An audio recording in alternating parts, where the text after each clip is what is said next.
नमस्कार बच्चों, मैं गौतम सर स्वागत करता हूं तुलसी केमिस्ट्री क्लासेस में। बच्चों, ये क्लास 12 की केमिस्ट्री का जो chapter number first villain chapter है, इसका पार्ट नंबर 3 है। इस वीडियो में हम लोग जानेंगे अणुसंख्य गुणधर्म के बारे में। अणुसंख्य गुणधर्म क्या होते हैं, कितने प्रकार के होते हैं, तो बिना समय गंवाए आइए जानते हैं। विलेन के वे सभी भौतिक गुणधर्म जो विलेन में उपस्थित विलेय कणों की संख्या पर निर्भर करते हैं, उन्हें अणुसंख्य गुणधर्म कहते हैं। क्या कहते हैं बेटा? अणुसंख्य गुणधर्म कहते हैं। तो बच्चों, अणुसंख्य गुणधर्म 4 प्रकार का होता है। कितने प्रकार होते हैं इसके? 4। हिमांक अवनमन, क्वथनांक उन्नयन, पराशर दाब और वाष्प दाब अवनमन होता है। तो आइए बच्चों जानते हैं अणुसंख्य गुणधर्म से संबंधित कुछ महत्वपूर्ण तथ्य के बारे में। देखो बच्चों, अणुसंख्य गुणधर्म जो होता है वे विलेय कणों की संख्या के समानुपाती होता है और विलेय पदार्थ के अणुभार के व्युत्क्रमानुपाती होता है। तो आइए बच्चों एक एक करके जानते हैं।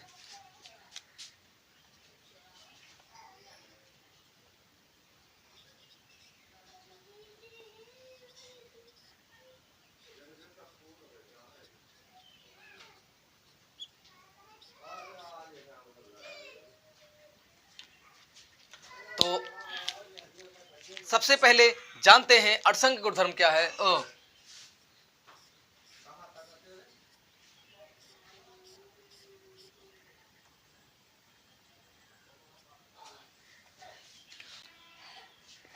तो बच्चों, हिमांक अवनमन जानने से पूर्व हम लोग जानते हैं हिमांक क्या है। देखो, जिस तापमान पर कोई भी द्रव पदार्थ ठोस में परिवर्तित हो जाता है, अर्थात कोई भी द्रव जमकर ठोस में बदल जाता है, तो उसी तापमान को हिमांक कहते हैं और इस प्रक्रिया को हिमीकरण कहते हैं। जैसे पानी 0 डिग्री सेल्सियस पर बर्फ में बन जाता है, अर्थात उसका हिमांक कितना हुआ? 0 डिग्री सेल्सियस हुआ। तो ऐसे सभी पदार्थ का अलग अलग होता है कि जिस तापमान पर वो द्रव से ठोस में बदल जाए उसे ही हिमांक कहते हैं। आइए देखते हैं हिमांक अवनमन क्या है। देखो, किसी वाष्पशील विलायक में अवाष्पशील विलेय पदार्थ घोलने पर, क्या घोलने पर? अवाष्पशील विलेय पदार्थ घोलने पर हिमांक में होने वाली कमी को हिमांक अवनमन कहते हैं। क्या कहते हैं? हिमांक अवनमन कहते हैं। अब बेटा यहाँ पर अवाष्पशील और वाष्पशील का मतलब क्या होता है? ऐसे पदार्थ जो वाष्प में बदल जाते हैं उन्हें वाष्पशील पदार्थ कहते हैं। जैसे जल हो गया, पेट्रोल हो गया, डीजल हो गया, ये तुरंत वाष्प में बदल जाते हैं। अवाष्पशील पदार्थ कौन होते हैं? जैसे यूरिया हो गया, नमक हो गया, तो ये सब कौन से पदार्थ है? ग्लूकोज हो गया, चीनी हो गया, ये सब कौन से हैं? अवाष्पशील पदार्थ होते हैं। ये वाष्प में बदलते नहीं हैं। बात समझ में आई? जल क्या है? वाष्पशील है। यूरिया क्या है? अवाष्पशील है। तो मान लो जल में अगर यूरिया घोलकर विलेन बना दें तो वहां पर जल का हिमांक कम हो जाएगा। इसी को कहेंगे हिमांक अवनमन। आइए देखते हैं इसे।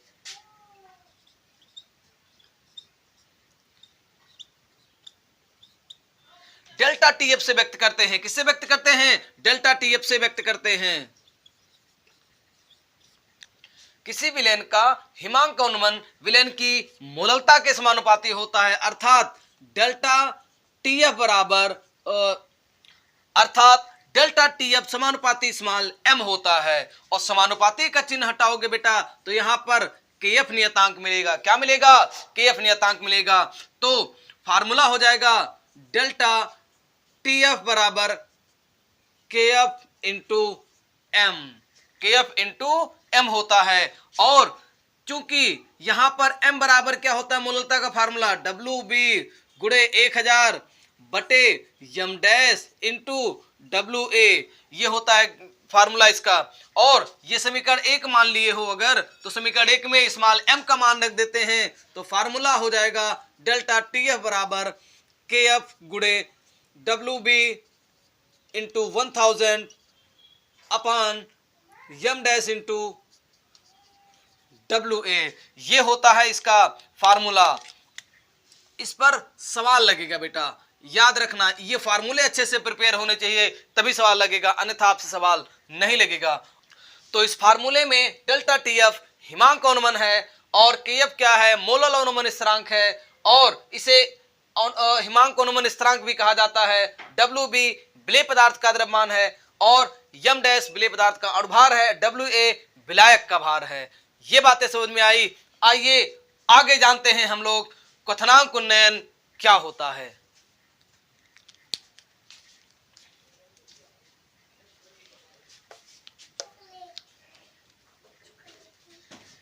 चॉकलेट रह दो।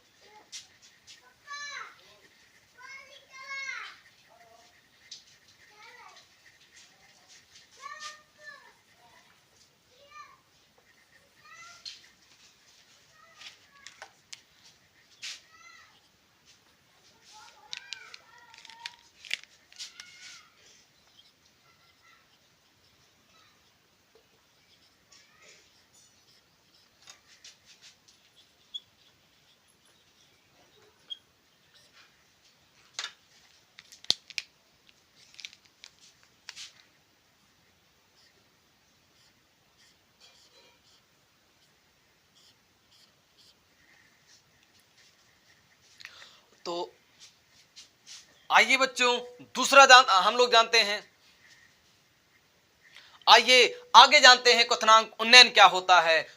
क्वथनांक उन्नयन का अर्थ होता है क्वथनांक में होने वाली वृद्धि। क्वथनांक में होने वाली वृद्धि। आइए इसकी परिभाषा देखते हैं। किसी वाष्पशील विलायक में, किसमें, किसी वाष्पशील विलायक में अवाष्पशील विलेय पदार्थ घोलने पर क्वथनांक में होने वाली वृद्धि को क्वथनांक उन्नयन कहते हैं और इसे डेल्टा टीबी से व्यक्त करते हैं। किससे? डेल्टा टीबी से व्यक्त करते हैं। किससे व्यक्त करते हैं बच्चों? डेल्टा टीबी से व्यक्त करते हैं।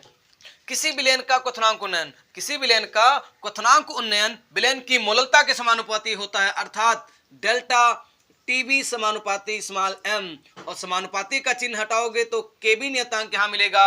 इसे मोलल उन्नयन स्थिरांक कहते हैं या क्वथनांक उन्नयन स्थिरांक कहते हैं।